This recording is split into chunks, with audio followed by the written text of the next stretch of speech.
해야 될 것 같아서 그것만 올리고 그 다음에 뒷부분은 바로 하겠습니다. 네, 오늘 시작할 논문은 How Search Dimension, Pigtails and Generalization in Neural Networks라는 논문인데요. 이건 2021년도 립스에 나왔던 논문이고, 그러니까 뉴럴 네트워크를 어떤 SD로 제너럴라이제이션 하는 게 좋은지에 대해서 다루는 내용입니다. 그러니까 좀 형식적으로 복잡한 부분들이 있는데 그 부분들은 최대한 뺐고요. 그냥 하이 레벨에서 설명하도록 하겠습니다. 그 기본적으로 뉴럴 네트워크 같은 경우는 SGD를 활용해서 보통 많이 학습을 하죠. 그러니까 그레디언트 디센트를 하려면은 풀 배치로 학습을 시켜야 되는데, 근데 보통 이걸 하면 코스트가 크니까 그 총 데이터셋 중에 X 중에서 X 프라임을 골라서 이걸 가지고 그레디언트를 계산한 다음에 그렇게 그건 스토캐스틱 그레디언트로 보통 학습을 하는데요. 근데 이 경우에 그좀 특이한 현상 같은 게 보통은 배치 사이즈를 늘리면 늘릴수록 성능이 좋아질 거라 예상을 하는데 실제로는 그 배치 사이즈를 그냥 계속 늘리는 것보다 그냥 일정 수준까지만 늘리는 게 성능 향상에 더 좋거든요. 오히려 그레디언트를 더 많이 올리게 되면 성능이 더 떨어지는 현상이 일어났는데 보통 이것에 대한 컨벤셔널 이런 이것에 대한 좀 근본적인 답은 STD가 와이드 미니마를 선호한다는 그런 답안으로서 정리가 됩니다. 그게 무슨 말이냐면은 그냥 미니마 자체의 그 미니멈 근처에서 이 M1과 M2 사이 갭이 있다고 생각을 했을 때 보통 일반적으로는 사람들은 M1이 로스의 크기가 더 작기 때문에 더 좋다고 생각을 하지만 실제로는 이렇게 더 플랫한 미니마를 가지고 있는 게 더 성능이 좋다. 그렇기 때문에 이제 좋다. 그리고 SGD 같은 경우는 이런 플랫한 미니마를 가지고 있지 않을까라는 그런 생각들로 인해서 사람들이 SGD가 더 성능이 좋은 거를 좋다는 거에 대해서 그냥 주장을 하고 있는데요. 혹시 여기까지는 괜찮을까요? 괜찮겠죠? 별로 어려운 특이한 말 안 했으니까. 그래서 이제 우리가 그러면 이제 이런 그 학습 전반의 과정을 저희가 모델링을 할 수가 있을 거잖아요. 그게 무슨 말이냐면은 이제 이 웨이트가 어떤 식으로 그 발전하는지 생각을 해보면은 지금 그 그레디언트 플로우를 어떤 디퓨전 모델이랑 비슷하게 어떤 K 스텝이 있고 K 플러스 1 스텝이 있으면 그러면은 WK 스텝에서 그리고 이 러닝 레이트 곱하기 그레디언트 만큼 곱한 형태가 보통 웨이트가 발전하는 그런 방향이 될 텐데요. 근데 저희는 스토캐스틱 그레디언트 디센트를 사용을 하기 때문에 여기서 일단 어떤 노이즈 텀을 작용을 넣어줘야 되겠죠. 그렇게 해가지고 저희는 이제 웨이트의 발전 과정을 미분 방정식으로 표현할 수가 있을 텐데, 근데 보통은 이제 이런 스토캐스티시티를 저희가 실제로 모델링을 한다면은 그냥 그 가우시안을 쓰는 게 일종의 국룰처럼 되어버렸고 실제로 잘 되니까 이렇게 노이즈를 쓸 수가 있다는 말이죠. 근데 하지만 이게 과연 적절한 답안일까? 이렇게 화이트 노이즈 저희가 써도 되는가를 생각을 해봤을 때 이거는 그 실제로 그 노이즈 분포를 찍어봤을 때는 뭔가 그게 아닐 것으로 보이긴 합니다. 지금 밑에 보이는 차트를 보시면 A가 리얼이고 B가 가우시안인데요. 실제로 그 컨버지된 모델에 대해서 실제 그레디언트와 스토캐스틱 그레디언트의 차이를 비교해 봤을 때 이런 식으로 노이즈들이 그 노이즈 차이 값이 좀 더 크게 그러니까 SCD를 뽑은 것과 실제 I 사이에서의 노이즈가 이런 식으로 커지는 게 어떻게 보면 헤비테일처럼 늘어나고 있는데요. 근데 반대로 가우시안 헤비테일 성질을 가지고 있지 않으니까 그냥 노이즈가 일종의 커지면 거의 그다음부터는 노이즈 텀을 가지는 LCD들이 사라지고 다 없어지겠죠. 그렇기 때문에 가우시안을 모델링하는 게 그렇게까지 적절해 보이진 않습니다. 그래서 이 부분부터 저자들이 주장한 컨트리뷰션이 나오는데요. 그러면 이 가우시안 대신에 어떤 걸로 모델링 하는 게 좋을까가 되는 거고, 그러면 그거에 대한 그 모티베이션을 전 슬라이드에서 찾고 있습니다. 더 와이더 더 미니멈에 대한 한 부분인데요. 이렇게 만약에 저희가 M1에서 M2로 가고 싶고, 지금 저희 주장은 M2가 더 좋다, 와이드 미니머가 더 좋다라는 주장인데, 그렇다면 M1에서 M2로 가려면 얼마나 많은 더 에너지를 써야 하는가가 될 텐데, 이때 그 에너지 그러니까 M1에서 M2로 가기 위해서는 지금 실제로의 갭은 M1이라는 되게 작은 값만 넣으면 되는 것처럼 보이지만 되게 샤프한 미니마이고 그리고 이 H가 지금 여기서 더 깊으면 깊을수록 좀 더 빠져나오기 힘들게 됩니다. 특히 여기서는 스토캐스티시를 지금 가우시안을 줬을 때 이 빠져나올 확률은 지금 이 H에 비례하게 되는데요. 근데 이 H가 그 파라미터의 H가 그 학습 학습 에포크 이터레이션 학습 에포크의 익스포넨셜에 비례를 하거든요. 그러니까 실제로 정상적인 방법으로 가우시안으로 모델링을 하게 된다면 이 M1을 사실상 빠져나가기가 불가능하다라고 말씀드릴 수 있을 것 같습니다. 그러면 저희가 원하는 거는 M1에서 M2로 워프를 하는 그러니까 갑자기 확 순간 이동을 해야 되는 그런 함수가 필요한 건데요. 이거를 바로 이 이전에 가우시안이 이 마이너스 5, 이 노란색 선인데 이거 대신에 그 좀 더 무거운 꼬리를 가지고 있는 함수들로 모델링을 하는 거예요.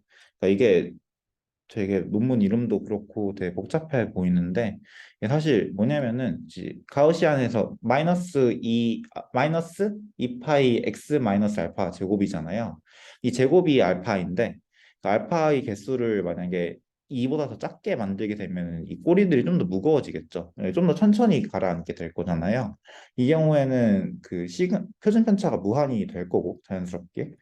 그랬을 때 이거의 분포를 보면은 지금 이렇게 그러니까 이런 거의 모델링을 이 G라는 거 대신에 그 레비 모션이라는 거를 사용해서 모델링할 수 있게 됩니다. 그래서 이 앞에 보이는 게 헤비테일스가 이런 의미입니다.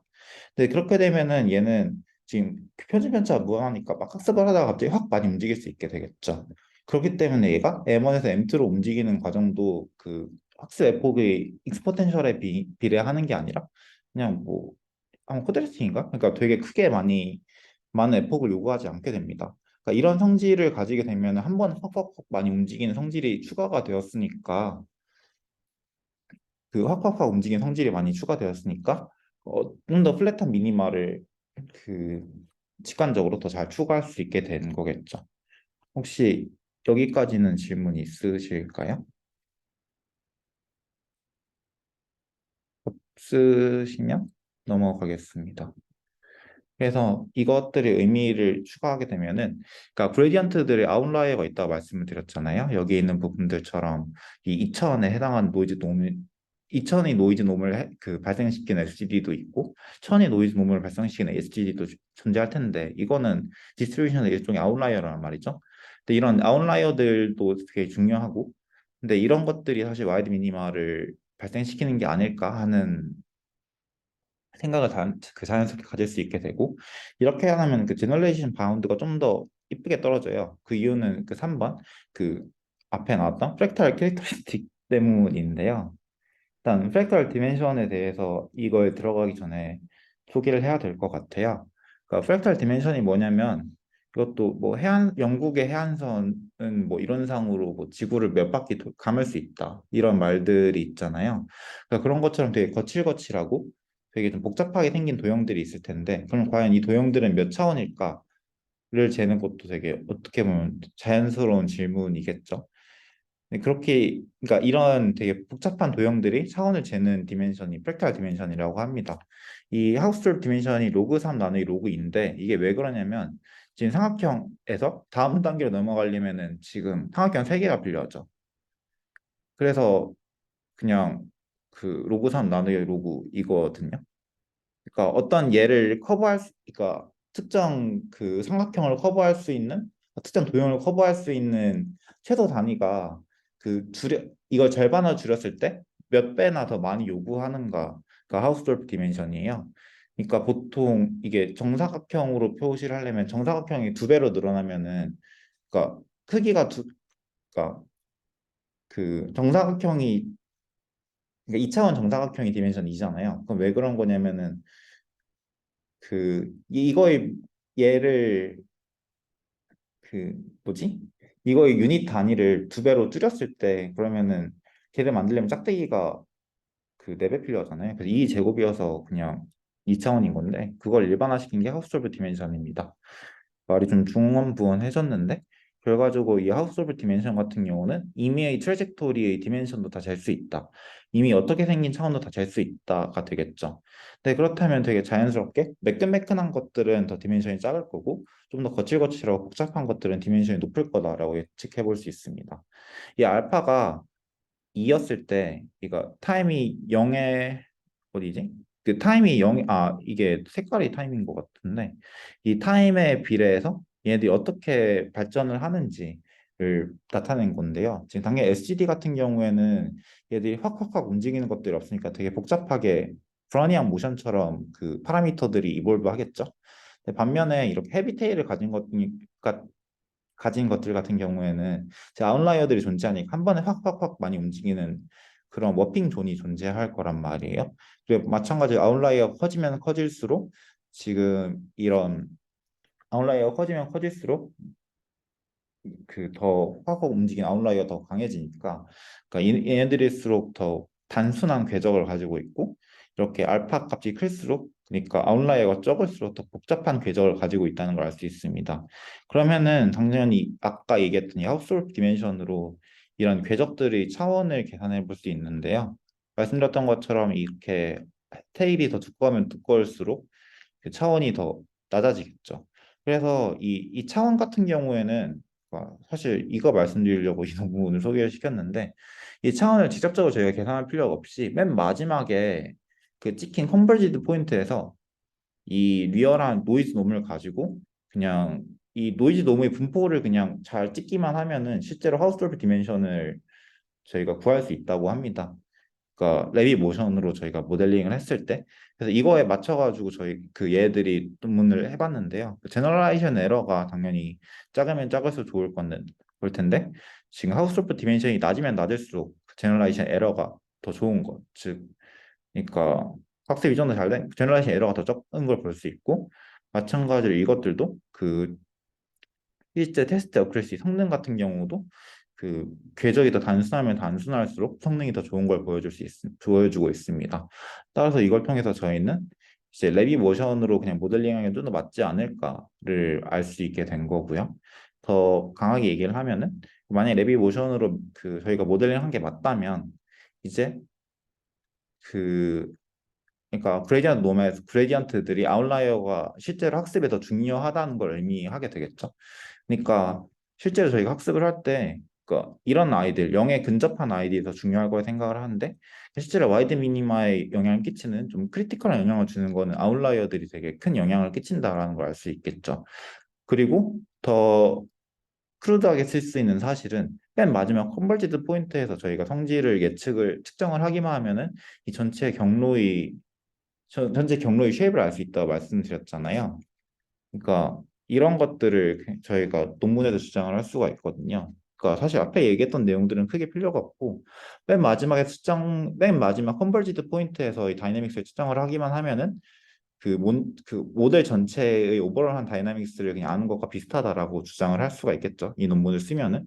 그리고 두 번째로 쓸 수 있는 거의 장점 같은 경우에는 이렇게 그 아웃라이어들이 되게 중요할 텐데 그러면은 아웃라이어들이 되게 중요하다라고 얘기할 수 있을 텐데 뭐 그렇다면은 몇 개의 아웃라이어들을 가지고도 얘가 앞리게 할 수 있지 않을까라는 말을 할 수도 있겠죠.